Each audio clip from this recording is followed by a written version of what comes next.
I think we'll have some fun with the message today. I want to welcome our online community with us. We're moving forward in just the live stream. We want to welcome you today with us.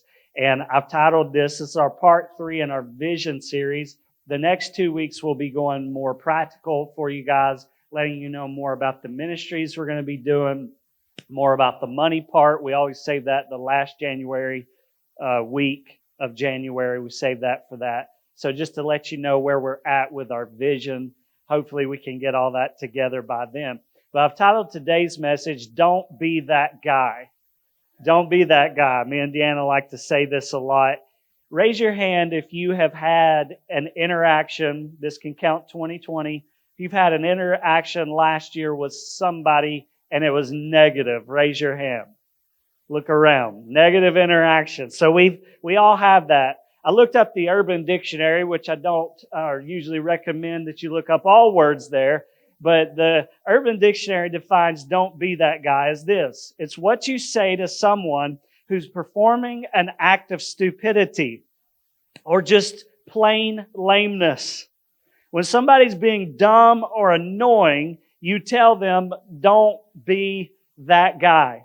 And sometimes we can come to church and we can just get around one of those guys, the don't be that guy person. And so we kind of get turned off from Jesus because of guys like that or gals like that. And even sometimes as believers, we can meet other Christians and they don't seem to be broken like you may be broken, or their marriage seems perfect, their kids seem perfect, their bills seem perfect. And so it's real easy to think when you're sitting in the church that everybody else is perfect but you. And it's just not the truth. Everybody in here faces problems, faces the flesh, faces the devil, faces battles, faces mountains, every single one of us. And so I think it's important when we enter into church that it doesn't always have to be the smile that's hard to erase from your face. It doesn't always have to be just okay for you. It's okay if you're sad. It's okay if you're depressed. I'd rather you not chew people's heads off and let them know that. However, it's okay for you to bring that because that's the whole point of Jesus. If He's building His church, He wants you to be able to leave this room feeling better. He wants you to be able to leave this room not feeling that way. But if we are always hiding how we feel, hiding what we're going through, we're never going to find the freedom that we need. That's the kind of culture that we try to fight for in this church. Here's why, because most churches don't. Most churches want it to look perfect. But see, if we're really about what Jesus said, He didn't say go and make converts. He said go and make disciples. That's part of the disciple process, is it gets ugly with some people. It gets messy with some people. You might get yelled at. You might get cussed at. Yes, in the Christian church. You might get, a dirty look. You might get cut off at the road, which that's not fun for any of us. The point is we don't need to be that guy. We also don't need to be the religious type of that guy. We need to be real this morning. Are you with me today? Some of y'all are really nervous right now. You see, growing a church is not easy. It's warfare. And most people, when they look at growing a church, you think it's going to be fun. You think it's going to, and it's not just the pastor. There's some of you. Then your marriage gets attacked. The devil starts coming at your kids, shooting arrows at you. He brings sickness in your family. He hits up your finances. And you're like, I'm serving Jesus. I thought this was all supposed to be perfect. See, that's the false deception of the false gospel that's being spread through America in many churches. But when you go through the Bible for yourselves, we're not Catholic, we're Protestant here. Go through the Bible for yourself. Don't wait on Sunday for me. Come on. Go through it for yourself. Pray. Ask God to open it up to you, and you'll see the same thing that I'm seeing. So there's always going to be ups, and there's always going to be downs in your Christianity. If you never expect the downs, then you are going to be discouraged. When that day comes to you and that dark cloud just comes over your life, you're not going to know what to do. because you expected it to always be up. So I want to help you with that, and this does tie into vision here. The last couple of weeks, I've used the person of King David to describe vision when we're in the middle of a war. And this isn't just from what we're experiencing with our family. This is what we experience weekly with the church, with the community, the battles within our own community, but also nationally. We're in a war, people. And so war looks different for our culture. But, as war takes place, it's hard to find people with clear vision. And that's usually where leaders rise to the top. It's when it gets uncomfortable. It's when trouble comes in and moves in. It's where the leader will see, all right, people are just running into each other. People are running into circles. The leaders will stand up and say, here's where we're going. And so that's what I want to kind of talk about today. So here's just some wars you can write down. We've got personal wars in this room. We've got some corporate wars, some things we got to fight together. We talked about that the last 2 weeks. The personal war is when you face Goliath and he's twice as big as you are. And you're alone because the King Saul's scared and all of Israel's scared. You were alone out in that battle. And then last week we talked about sticking together, fighting these things together. There's also Christian wars. And this church isn't getting with this church. And, the biggest problem is exactly what Jesus prayed in John chapter 15, that they may be one. So the last thing he prayed that Christians, the church, could just be one. And it's the hardest thing to fight for, not only within a church, but connecting with other churches. Remember the Crusades, if you need historical proof. So in this story we're about to read, King David's own son turns against him. And I mentioned this to the first week of this series. Absalom was his name. And he decided to start a conspiracy against him. This wasn't like facing Goliath. This wasn't the sin of Bathsheba, which all those battles that David found himself in were very bad. This was the worst thing that David had ever gone through. It was worse than Goliath because this battle drug on for years. This battle continued a curse in the family line for generations. Okay? So sometimes it's within those that we're close to.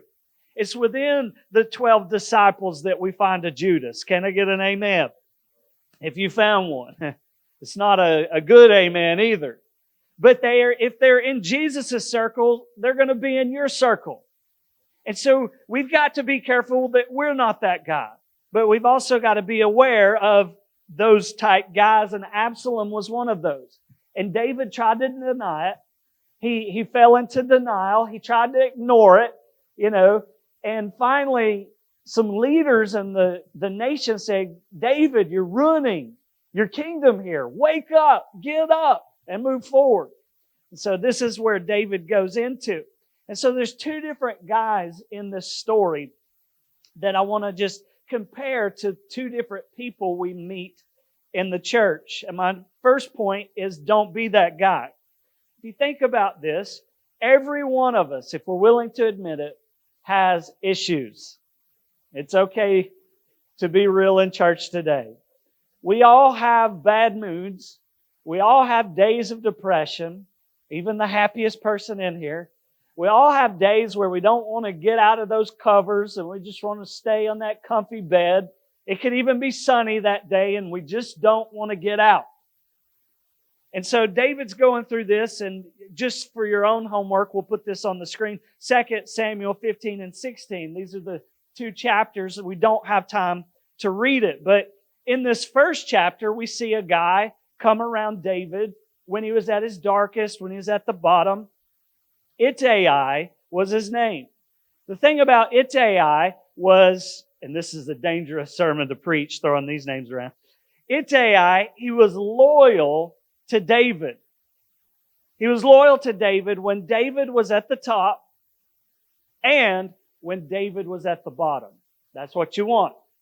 Not somebody that's just loyal at the top, but somebody that's loyal when you're a heaping mess. Somebody that's loyal when you're depressed, when you're angry. Those emotions that make other people uncomfortable. Ittai. So I want to read you what he said to King David, Ittai, in 2 Samuel 15 and 21. It says, "But Ittai answered the king and said, As the Lord lives, and as my lord the king lives, surely wherever my lord the king may be, whether for life or whether for death or for life, there also your servant will be." Now here's the thing about Ittai.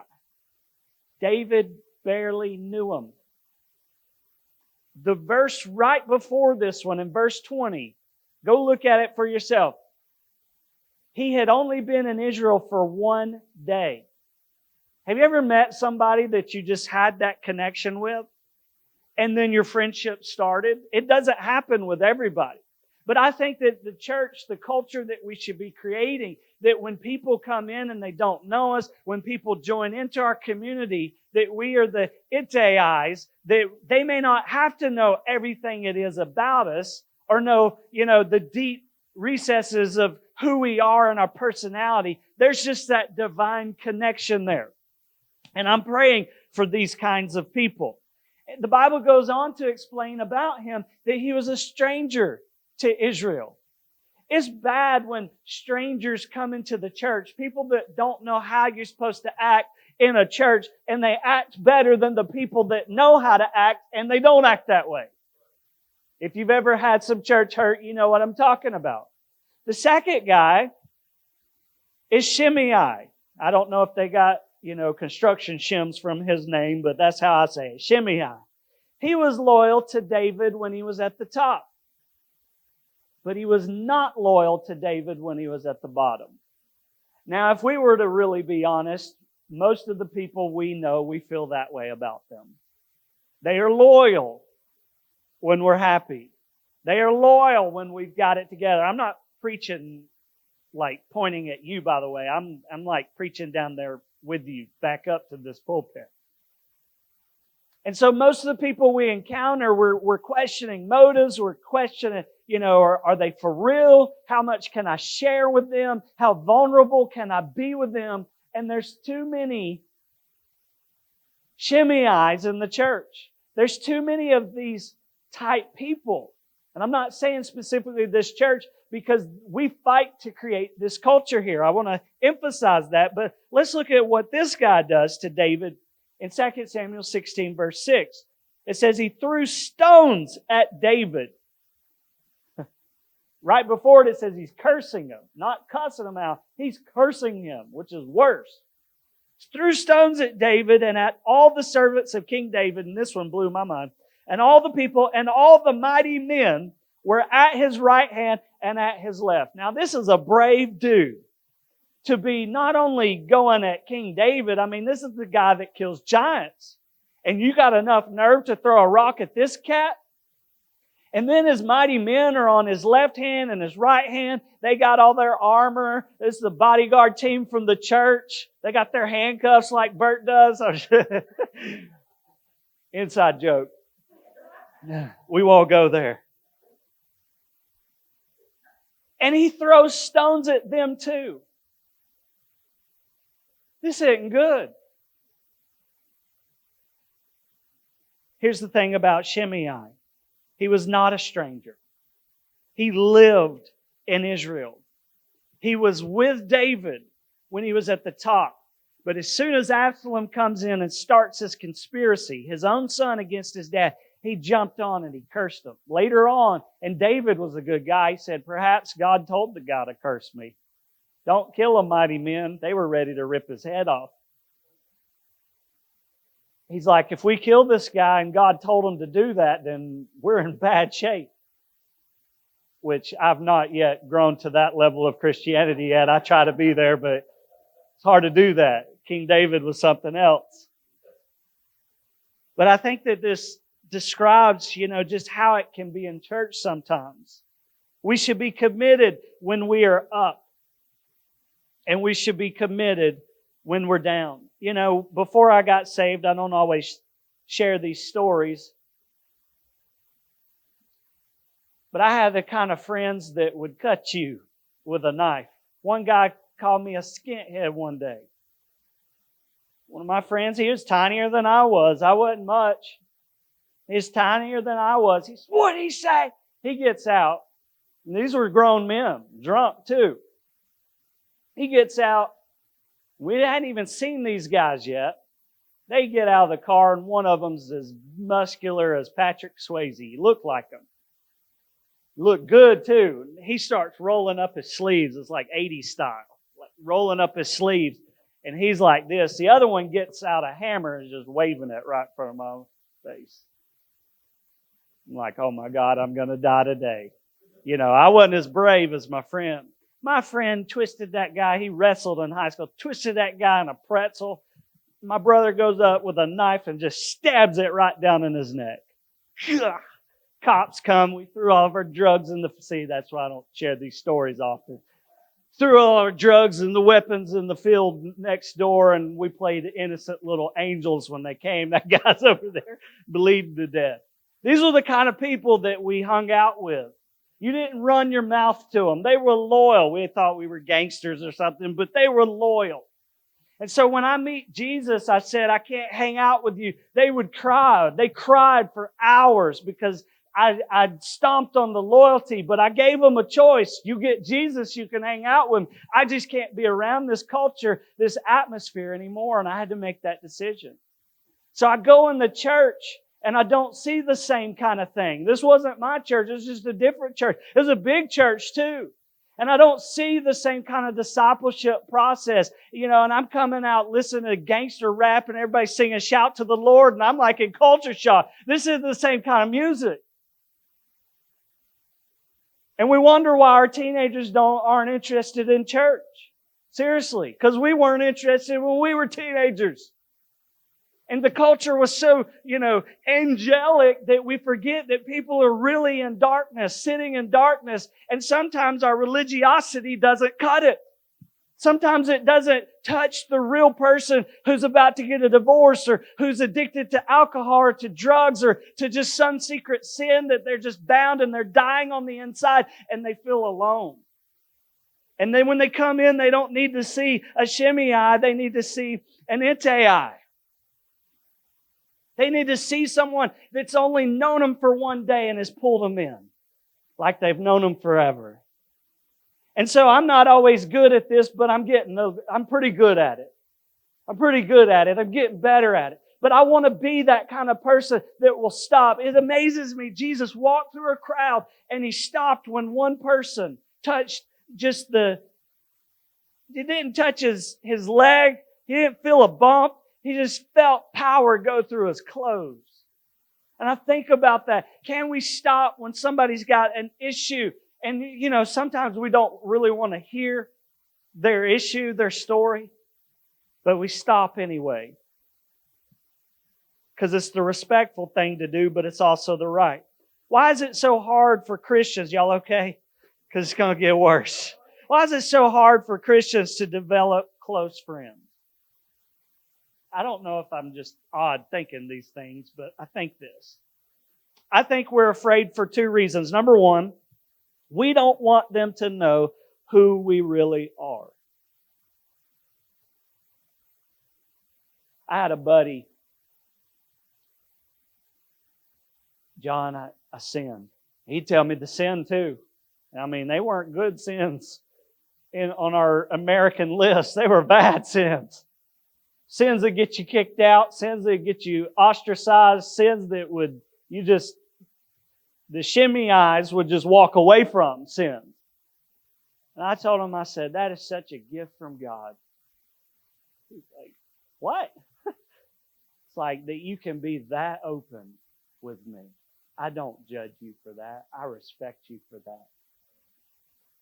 And we've got to be those kind of people if we really want to reach the lost like we say we do in church. The second reason we're afraid is we don't really know who we are. I challenge you to dig deep on the inside, to find out if you're an Ittai or a Shimei. To find out if you're with people when they're at the top, but not the bottom, or if you're with people no matter what season they go through. I think when the church at large does this, we won't have to fight over politics. We won't have to fight over what a guy is and what a girl is. We won't have to fight over all this elementary stuff that grown adults are fighting over in our world. Just our life will be the greatest sermon. This is why I teach so much on love. I know y'all get tired of hearing it. I teach on forgiveness a lot. One day I hope to write a book on that, because it's not just sermons, it's stuff I've had to process, it's stuff I've had to walk through. And it's not all been happy. I preach on serving so much because that's the action of how much you've forgiven people. That's the action of how much you love people. It's how willing you're to serve them. Jesus did that. Jesus proved His love when He pulled out that towel and washed the feet of the disciples. I'm not a big foot washing kind of guy. You've been in those foot washing services. Whatever y'all want to do, whatever. I don't like touching people's feet. That was more of a cultural thing, by the way. Just being honest. Write this down. It should be on the screen. It says, deep inside, we all long to have a loyal friend. Deep inside, we all long to have a loyal friend in our life to stand by us no matter what happens. Deep inside, we all long to have a loyal friend in our life to stand by us no matter what happens. As a pastor, they prepared us a little bit, but I didn't know all the bad stories that I would hear. And when I thought I heard them all, somebody would let me hear a new one. Shocking stuff. And I try to hide my eyeballs, what they were saying, what they were communicating. But I got to where, if they're being open with me, I need to be open with my love. I need to be open with my acceptance. And then the real test was not in that room how I reacted. It was how I acted next week. See what I'm saying? Ittai stayed with David. If you were not here, I'm talking to you guys now, if you were not here, something essential would be missing. Remind yourself today how much you matter to us. Maybe you don't feel like things are better with you around Gate Church. It's because you've not been proactive about making them better.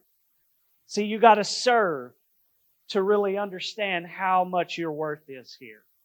It's not you feed me, I feed you kind of thing. It's that you can see that when you miss a service, man, we missed it when you were here. There was such a hole when you went on vacation. You need to go on vacation. But there was a hole when you went. You were missed.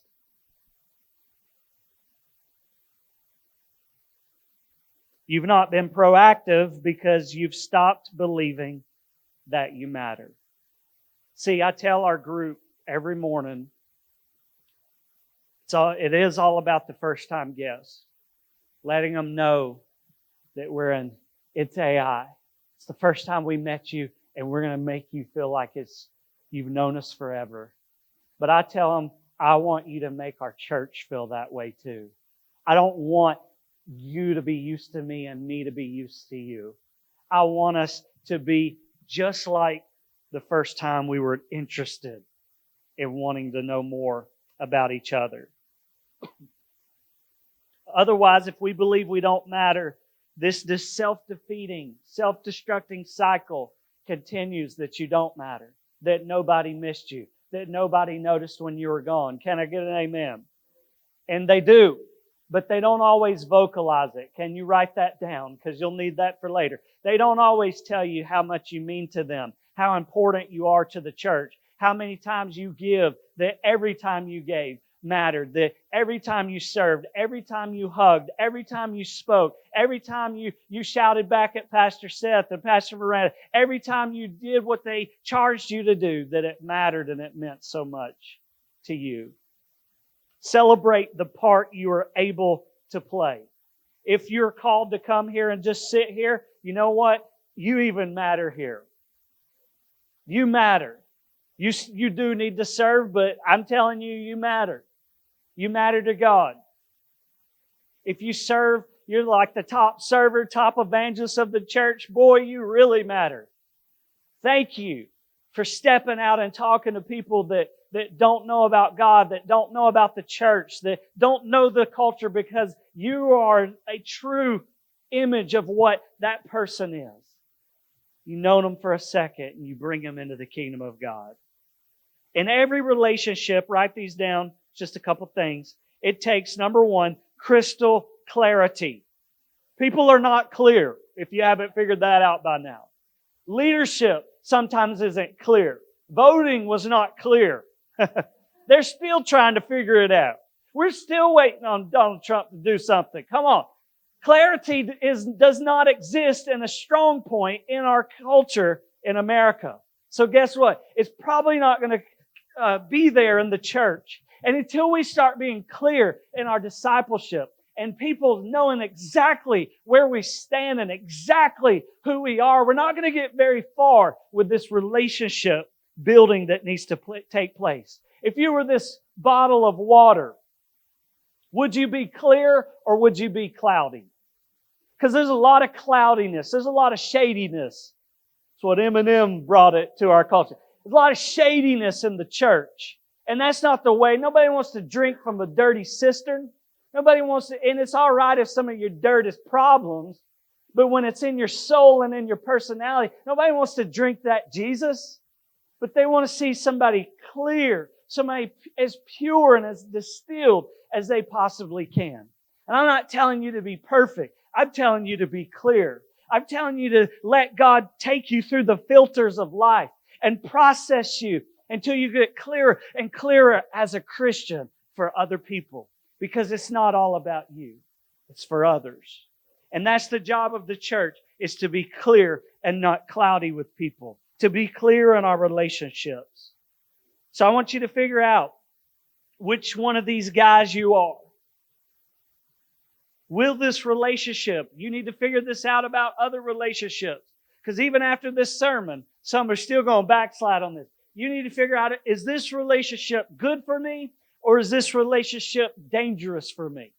And I think we just trust people too much. We let people in too greatly, and you will get hurt, and it's worth the risk. However, it doesn't mean you don't have to discern something. It doesn't mean you don't have to ask questions before you give your heart to someone. I'm not suggesting that. Number two is know who you are. See, here's the thing. If you're all jacked up, your relationships are going to be jacked up. We've had some jacked up stuff happen to us, and I could really be jacked up. I think I was jacked up this morning. I went in the bathroom and I started breathing like in Remember the Titans. You know, the two coaches about to throw up. Walk back out, I'm fine. Why? Because I don't want to jack you up. Because what I go through, you talk about filters. You know, my new AC at my house, man, that thing is crazy. You got those cheap little dollar filters you put in your HVAC system. Mine's that thick, and it costs $40, but it lasts a year.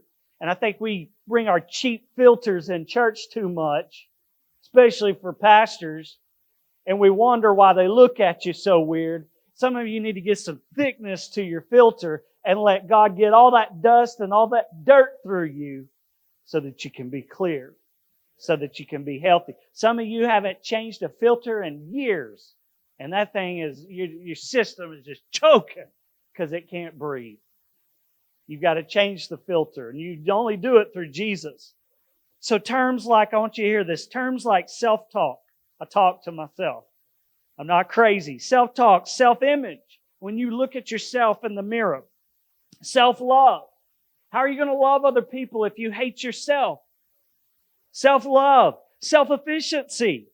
You don't always have to have somebody tell you the ABCs every daggum time. You can be efficient in yourself. You can tap into your talents and your vision without somebody having to tell you everything.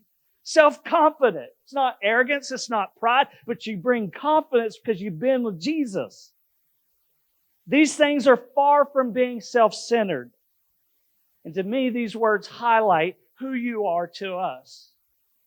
That we could create this kind of culture in this kind of vision, that we have people that have a healthy self-image of themselves, which I'm going to be talking about that in February. I can't wait.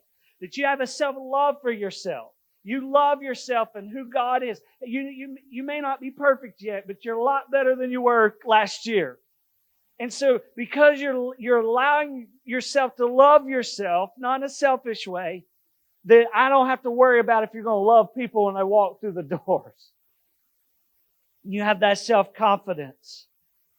Believe the best about yourself, and then do your best to live up to that expectation. I'm my worst enemy. I could tear myself down in seconds. But I know who I am. I figured that part out. I know my style in preaching. I figured that part out.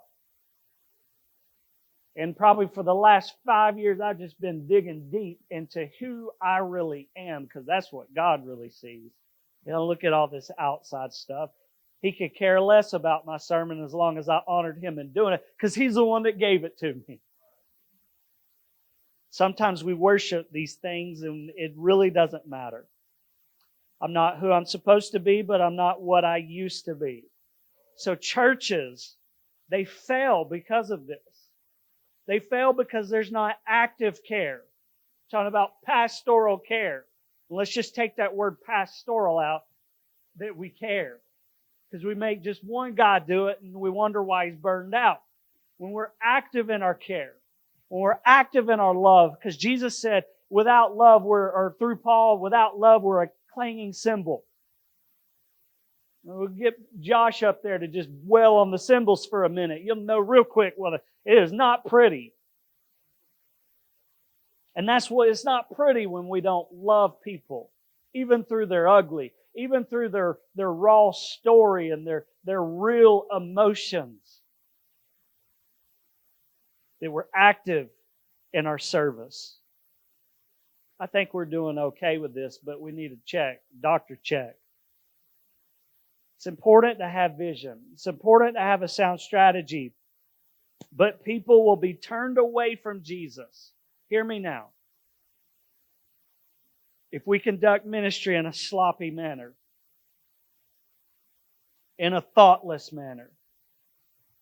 When I walk in this place, I've got so many thoughts, it's not even funny.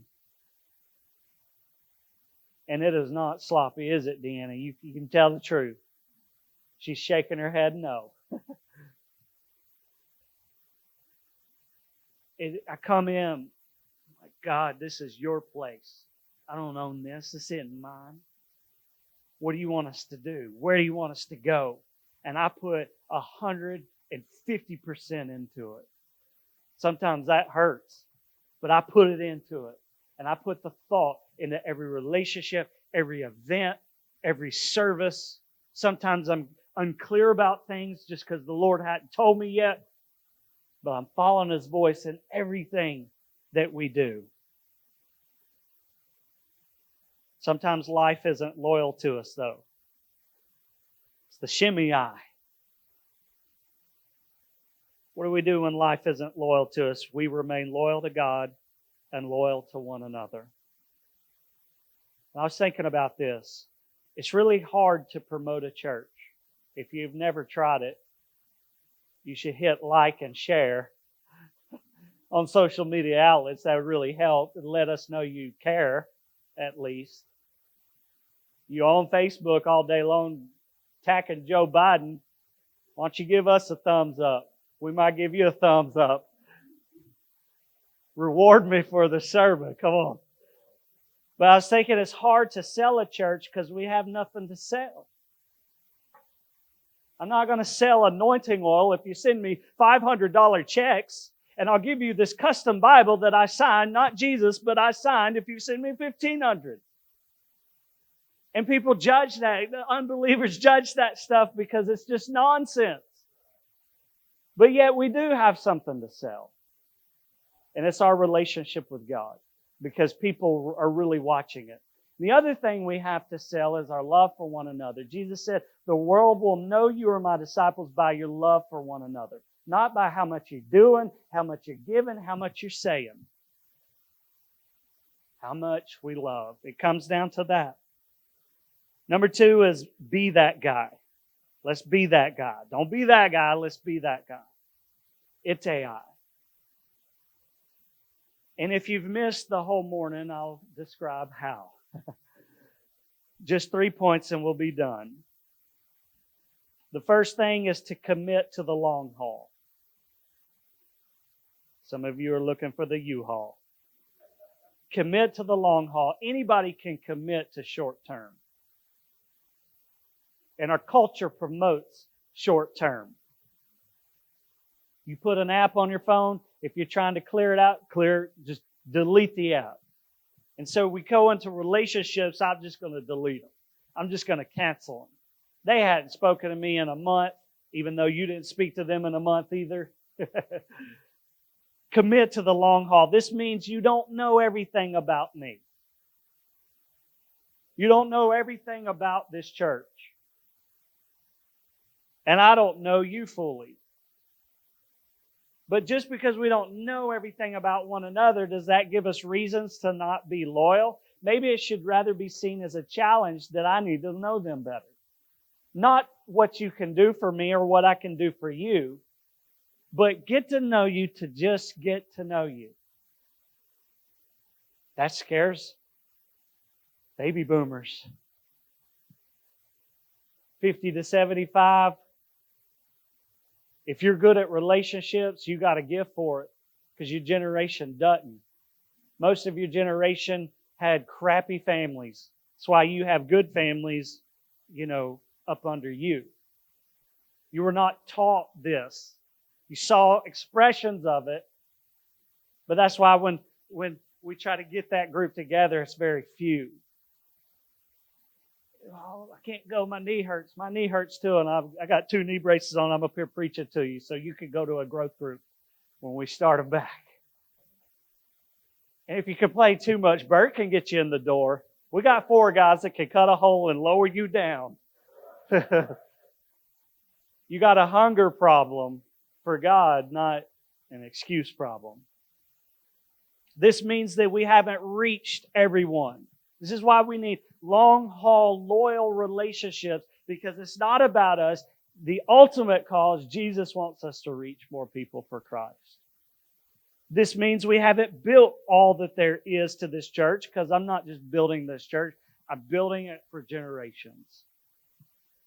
The second thing is it's not just words, but the attitude that is important. The attitude. It's the depth behind the statement that counts.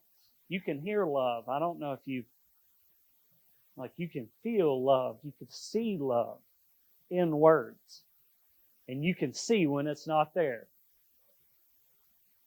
People's true colors will always bleed through any attempts to cover them up. Let's be the true color, not some faded color, not some nasty color. You ever painted a room in your house and it was like, this did not look like that little bitty square they gave me at Lowe's? What'd you do? You went and wasted more money and repainted it because your wife wouldn't let you just slip. Honey, man, we did all this. Let's just enjoy it for 6 months that turned into 9 years. No, you made them paint it.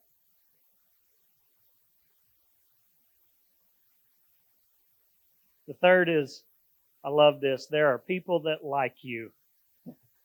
I spoke with somebody yesterday. They said they were going just through some dark emotional stuff. They were explaining all that to me and just walking away from God literally. And they went to a church and they just said, God, you don't love me in worship. Like worship's going on. That poor worship leader, whoever it was. Worship's going on. He thinks he's connecting. People raising their hands. Somebody's in there saying, God, you don't love me. Wow. Roller coaster. So the preacher starts preaching, and he walked away from the guy sitting over there. Hopefully nobody's over there saying it.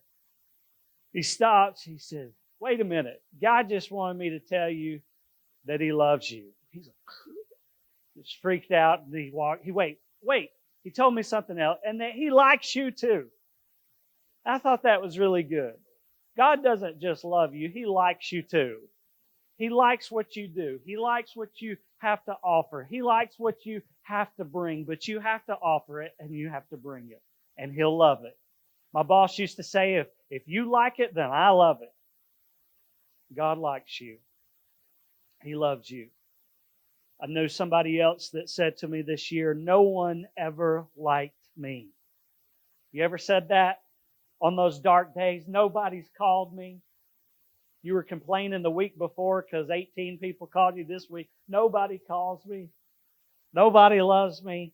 You should have seen how many people showed up to them when they were at their bottom. I've seen it where people didn't show up when they were at their bottom. But I was grateful people showed up when they were at their bottom. It's easy to let a few negative voices, all it takes is one, color your entire outlook. Don't let those negative voices erase from your mind all the good that's happening. That's what I just keep saying to myself personally. There's still good happening. There's still a lot of love. There's still a lot of service. There's still that. It doesn't solve everything, but it helps you maintain. It helps you to stay the course. One guy said this, believe everybody likes you until they tell you otherwise. And when they tell you otherwise, you need to listen to this sermon because they'll tear every bit of it down. And it's very easy to somebody say a joke to you or say a side comment to you, and you really take it to heart and you take it wrong, and your faith goes out the window and your mind plays games on you. You think that everybody's against you. Maybe you don't hear a lot of gratitude from people around you, but it doesn't mean that you're not worth the contribution that you offer. I want to pray, and then I'm going to share these few thoughts, and then we're going to pray together. I wrote this in my altar portion. The heart of a growing church is service. If we say we love people, but we don't serve people, we're lying. How we serve people we've known for years, how we even serve them, how we serve people we've known for half a day, it will determine how much the church grows. It's not the money. It's really not the vision. It's not how I package it up for you the next 2 weeks. It's all in the heart of love and service. We're not just serving, we're serving one another. Let it go deeper into the one another. Finally, let's be Itai's in the church. Y'all going to be saying this all day. Just don't say a cuss word. Let's stand to our feet today.